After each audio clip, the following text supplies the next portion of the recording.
il est temps de se repentir. Il est temps de se repentir. Si tu as fait une chose pour toi, c'est un signe que Dieu t'appelle à la consécration, comme il m'a appelé à la consécration. Je ne suis pas la seule qualifiée pour être consacrée. Toi aussi, tu dois te consacrer. Regarde quelqu'un dit, toi aussi, tu dois te consacrer. Non, Dieu utilise mon pasteur, mais toi aussi, Dieu veut utiliser comme il utilise. Parce que je ne vais pas apporter la peine. Tu as aimé les miracles, tu as aimé l'onction, tu as aimé la puissance. Mais ta mentalité, il y a plusieurs femmes qui font des miracles, elle va changer. Il est temps que tu renonces à ta mentalité charnelle et diabolique.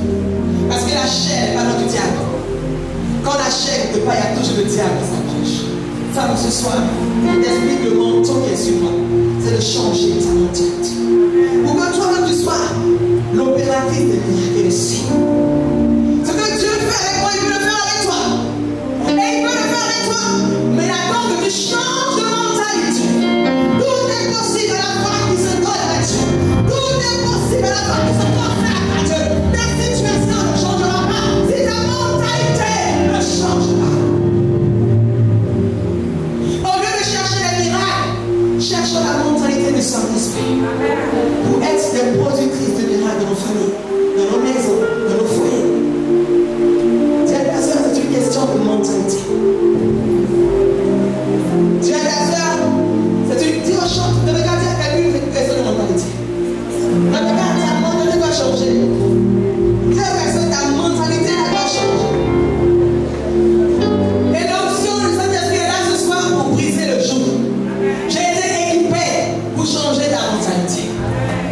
Lisons Juge. Les noms de Jésus. Je te rends action de grâce pour ce mandat merveilleux que tu as mis dans ce ministère. Tu veux que les femmes évangélisent par leur caractère. Tu dis qu'il est temps de gagner les gens à Christ sans parole. Tu dis sans parole. Sans parole. Sans parole, les gens nous verront et diront, qui est ton Dieu? Sans parole. Il est temps que les femmes s'encadrent dans une évaluation sans parole. Juste nous voir et dire, Jésus est ici. Merci pour ce nouveau mandat. Merci pour les révélations. Merci pour l'onction. Merci pour la disposition de grâce. Et merci pour ces femmes qui accourent dans toutes les villes pour entendre ce message de rêve des mentalités. Nous sommes là, Saint-Esprit, pour toi. Tu as le grand conseil. Que je disparaisse. Et que ta puissance qui transforme se manifeste dans chacune de nous. Au nom suprême de Jésus-Christ. Quelqu'un me dit Amen. Amen. Alléluia. J'ai été béni par l'histoire de Jair. On va essayer de lire parce que j'arrive pas. On va essayer. Alléluia. J'ai tout commencé par Juge 4 et j'ai vu qu'il y a eu un temps où les enfants d'Israël, quelqu'un qui lit Juge prenant Juge 4, les enfants d'Israël firent encore ce qui déplaît à l'Éternel après que Hud fut mort. Le verset 2 de Juge 4. Et l'Éternel les vendit entre les mains de Jabin, roi de Canaan. Alors ces enfants-là sont comme nous. On voit Dieu, on voit ses grâces, on se rebelle encore. Et Dieu, dans sa miséricorde, envoie quelqu'un pour nous aider. Amen. Alors qu'est-ce qui s'est passé? Parce qu'ils avaient péché contre Dieu. Parce qu'ils n'ont pas réagi comme Dieu voulait. Dieu les a vendus. Dieu les a livrés à Jabin, roi de Canaan, qui régnait à Hatzor. Le chef de l'armée de Jabin s'appelait Sisera. Dis Sisera. Dis fort Sisera. Sisera était le chef de l'armée des ennemis des enfants d'Israël. Alléluia. Tu suis l'histoire? Est-ce que tu es là ce soir? Lève la main comme ça pour que je suis avec toi. Il faut que tu comprennes l'histoire. Alléluia. Alors le chef de l'armée du pays ou de la tribu qui maltraitait le peuple d'Israël s'appelait Sisera. Dis Sisera. Alors le chef de son armée était Sisera et habitait à Arochet Goïm. Les enfants d'Israël criaient à l'Éternel car Jabin avait 900 chars de fer. Et il opprimait avec violence les enfants d'Israël depuis 20 ans. Dis depuis 20 ans. Pendant 20 ans, ce peuple était de la souffrance. Et le chef de l'armée qui était armé pour faire du mal s'appelait Sisera. Alors Sisera était équipé, motivé à faire souffrir ce peuple. Alors un jour, les enfants d'Israël ont crié à Dieu, dit Seigneur, nous nous Et verset 4. J'aime ce passage parce que quand ce peuple crie, ces gens qui souffrent pendant 20 ans, quand ils crient, quand ils pleurent pour les Seigneur au secours, écoute ce qui se passe. On est au verset 4. Lis avec moi. Dans ce temps-là, Déborah, prophétesse, femme de l'habitance. Et on s'arrête là. Quand ce peuple crie, Dieu n'aura pas de l'argent. Quand ce peuple crie après avoir fait beaucoup de souffrance, Dieu n'aura pas de l'argent. Il envoie Déborah. Il envoie une femme. Il envoie une femme. Il envoie une femme. Il envoie une femme. Il envoie une femme. My God. Pour mettre fin à la souffrance d'un peuple pendant 20 ans, Dieu envoie une femme.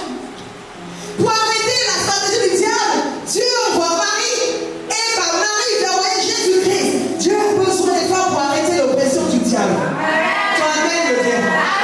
Tu amènes les nerfs. Je vais reprendre ça bien pour toi.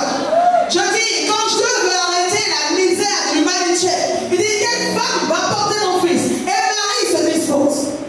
Quand Dieu veut arrêter la souffrance de l'Égypte, du peuple d'Israël, il regarde et il envoie Déborah. Quand Jésus va commencer son ministère, il s'arrête à un puits et regarde, il voit Marie. Écoute ceci. Dieu a besoin d'une femme. Amen. Toi, amène le Dieu. Dieu appelle une femme. Est-ce que tu es une femme ce soir? Amen. Dieu t'appelle pour arrêter la souffrance qui a duré pendant 20 ans. Tu amènes le fait bizarre. Moi je suis prophétesse, non je prophétise pendant que je prêche. J'ai dit, la souffrance qui a fait 20 ans dans ta famille, c'est toi qui vas changer ça. Ce n'est pas ton père, ni ton mari, ni ton fils. Dieu a mené Déborah. Tu es une femme comme Dieu peut t'utiliser pour mettre fin à une oppression qui a duré plus de 20 ans. Je prophétise que tu es choisi. Tu es choisi par ce massacre. Tu n'es pas né pour profiter, tu es né pour restaurer. Tu es né pour guérir, tu es né pour établir, tu es né pour dominer, tu es né pour augmenter. Maintenant, tu es une femme. Et j'aime la parole de Dieu parce que Dieu présente, oh my God, il présente Déborah. Et il dit, Déborah, prophétesse, femme. Avant d'être l'épouse de quelqu'un, tu es née de Dieu. Et avant que Dieu t'ait placé dans le sein de ta mère, il t'avait déjà consacré. Ton appel ne dépend pas de ton mariage. Ton appel dépend de ton créateur. Dieu t'a créé, il t'a donné un mandat. Le mariage n'empêchera jamais le mandat d'une femme qui a compris ce pourquoi elle est née. Mon mari dit que qui t'a créé? Qui t'a donné à ce temps? La femme intelligente est un don de Dieu à un homme. Comment un homme peut arrêter ta destinée? Parce que tu ne sais pas qui tu es. Quand une femme sait qui elle est, rien ne peut l'arrêter. Parce que tu ne sais pas qui tu es. Tu penses que tu es né pour les casseroles, pour le foufou, pour le manioc.